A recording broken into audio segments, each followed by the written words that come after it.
Hello and welcome to this edition of Talktime. I'm Pranonjoy Guha Thakurta in the studio of Lok Sabha Television in New Delhi. And in this edition of the program, we're going to talk about a very unusual partnership between two women, separated by 3.5 decades in terms of age, both with the Planning Commission.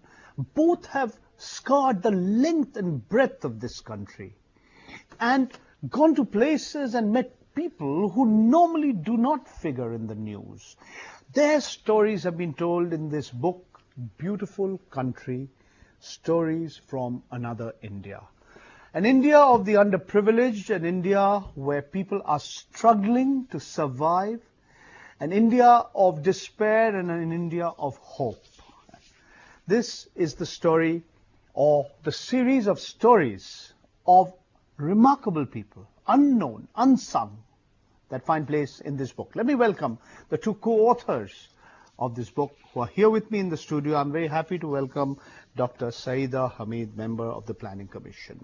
Government of India in the Planning Commission, you're in charge of health, nutrition, women, children, minorities, voluntary action, that is non-government organizations or civil society organizations, handlooms, handicrafts. You've written on women's issue, you've written poetry in Urdu, you were Chancellor of the Maulana Azad National Urdu University in Hyderabad, and you've also been a member of the National Commission of Women and awarded the Padma Shri in 2007. Thank you so much, Syeda ji, for coming here with us. Here is Syeda ji's young friend, Gunjan Veda, currently CEO of IndiaReads.com, an online library and bookstore, started a career as a journalist with the Indian Express newspaper, studied relations at the University of Warwick, has worked as an officer on special duty with the Planning Commission with Dr. Syeda Hameed, who is the co-author of this book. Let me ask you first, Syeda ji. You have been traveling, fulfilling your official obligations across the length and breadth of this country. Why was it so important for you to write a book? You documented these so-called case studies, these so-called reports minus the statistics, as you mentioned right in the beginning. Why was it important for you to compile your experiences with Gunjan in the form of a book?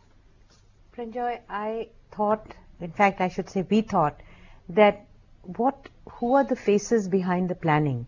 We sit in Yojana Bhavan, we plan for the whole country, we do macro level planning, but ultimately जो इस देश के हाशिए पे लोग हैं उन तक हम कैसे राहत पहुंचा सकते हैं, हमारी प्लानिंग उनकी जिंदगी में क्या बदलाव ला सकती है.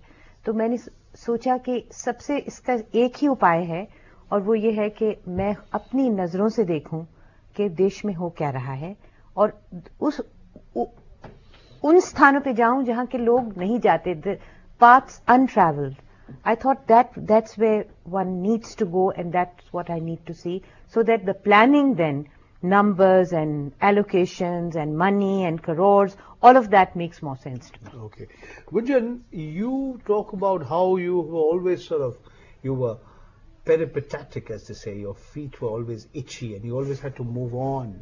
And you talked about how, from being a journalist and a social activist, how uneasy you felt wanting to be part of the so-called establishment. The same establishment you were trained to criticize and work against as an antagonist, as an adversary.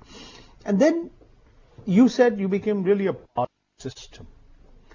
So how was this change in your role, I should say? I was initially very uncomfortable.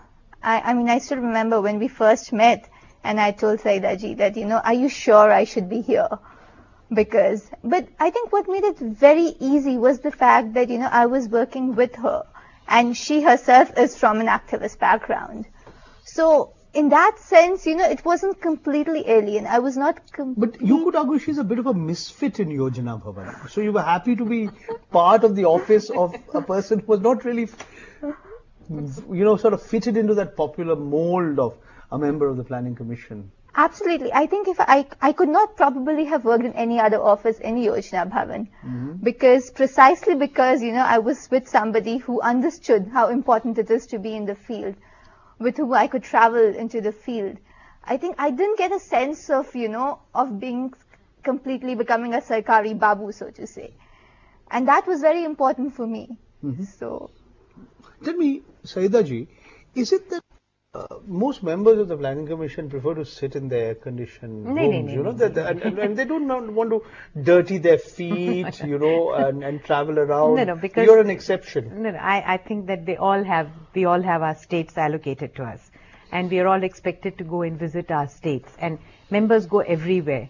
I mean, I had, for example, the states that were allocated to me are Haryana and Himachal in the last term, and Haryana and Rajasthan in this term, and the island, the Andaman, which I write a lot about, Andaman and Nicobar Islands. Yes, indeed you do. So it's not that, but for me then it's not. I have to visit everywhere. I have to go everywhere. I have to go to Jammu Kashmir, and with everything I have a resonance also. Like, for example, I have a resonance with Haryana because my family comes from Panipat.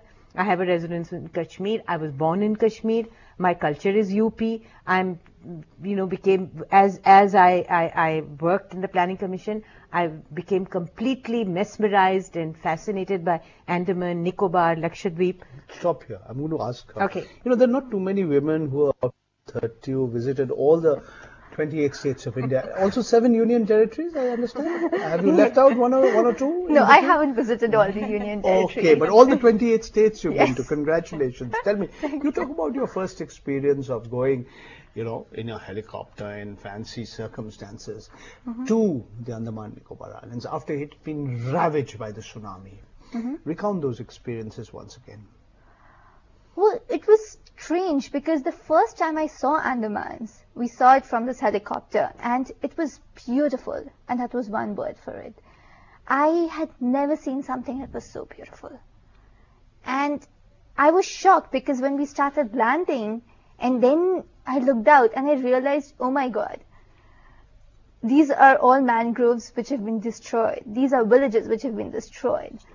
But the first look was completely mesmerizing, so to say. But Andamans was also, it was weird. I was not used to traveling with an entourage, wherever we went there was this government officials who went and all. But what was also amazing was the kind of stories that come out. I mean, I've worked before for relief, disaster relief in Gujarat. We've gone there and all of that. Would you like to recount any one episode that touched you and moved you in your first visit to Andaman after the tsunami? Yes. After the tsunami, the first visit, we went to this shelter, which was not very far from, Port Blair, and people were living there, and it was this line of tin roofs, in tin sheds, and we went inside that, and it was boiling hot. It was really, really boiling hot. And we were amazed, how could people live there? It was so hot. And there were people there who who came out, who complained about it. But the very next day, we went to the Nicobar group of islands, wherein people had lost homes. There they had lost families, everything. And there, what we saw was a volleyball match happening. There the people were not turning around and complaining about the tin roofs. They were actually trying to move on with life. They had moved on with their life. It was amazing. I think that was something we talked about for so long, and that was forever, embedded in our minds. Saida ji, one of the experiences is about meeting the last speaker of the Bo language. Maybe you can recount for the benefit of those who are listening to you, watching you, what that experience would have been. She's no more with us, but here was the last person who spoke a language, and she had nobody to speak that language to because she was the last speaker of the language, and now with her that language has disappeared from the face of this planet. An old woman with close cropped hair, in a very colorful gown, very alien, great Andamanese woman from the Bo tribe.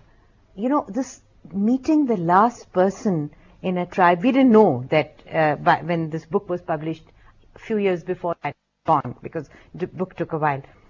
similarly, you know, meeting people in a from a completely different context, if I may just add that. The Ongis. When we entered Dugong Creek in this classroom, there were these Ongis and Ongi children. So we were very anxious to hear Ongi music. So we said, can anyone sing an Ongi song? One of them said, I can sing. So we said, okay. So then usne gana gaya, Yadon Ki Barat. So we said, ki ye kya hai? Then an old Bollywood. Bollywood in Dugong Creek. And then this old man got up, and then two other old men got up, and they sang, which was pure African melody. That was an Ongi song. Okay. So the last of the language, the last of the tribe. Then you had a brief comment, you know, this whole thing about the so-called how, you know, this tourism, you know, we have this huge allegation, you know, recent controversy about tourists being taken to videograph, quote-unquote, semi-naked tribals. I mean, how did you react to that episode when it recently, came in the news? And this big controversy around it. Yes, please. I was angry. I was so angry, I can't tell you. I think, in fact, I called up Syeda ji and I sent her a mail because I was so angry. And I had seen this happen in front of me because after our trips, we'd actually gone to Andaman. I went there with my family. And I had these travel agents coming up to me and telling me, "Arey, you don't know, hum aapko leke jaate hain wahan pe." And at 5 in the morning, there was this, 200 odd people standing outside the reserve with their cameras, just waiting to watch the Jarwa. And we had met the Jarwa, we had worked on the Jarwa.